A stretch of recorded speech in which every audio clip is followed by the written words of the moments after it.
We're here today. This is Homeless Connect. This is the 8th annual Homeless Connect here at Mac Island.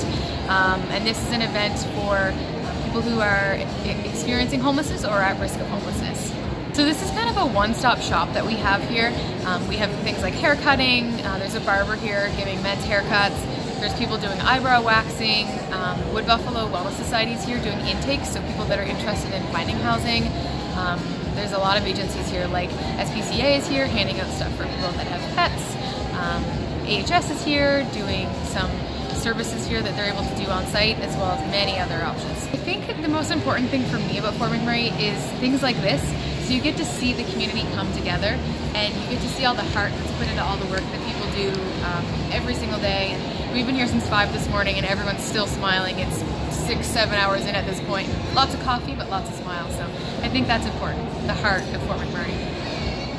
I am giving food to a guy who is homeless, but he cannot get benefits of homelessness. In the sense, he is coming to people like me, and I make food and I give it to him because he was working and he got injured.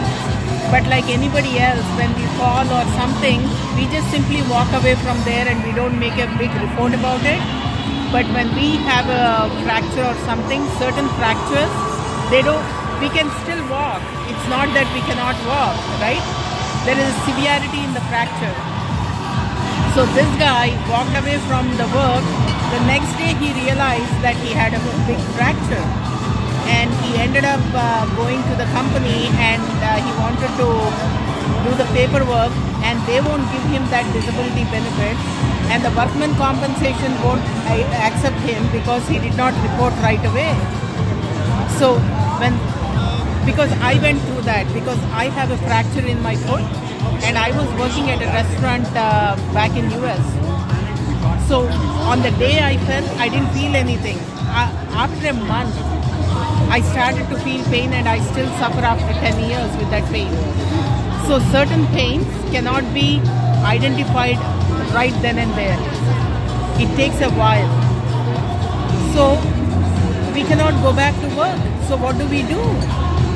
So based on the circumstance, the workman compensation or the government, somebody has to help the person. Like he went from door to door to door and he couldn't get any help. So he cannot work. At the same time, he's not like homeless on the street. He's staying at a welfare accommodation in a room.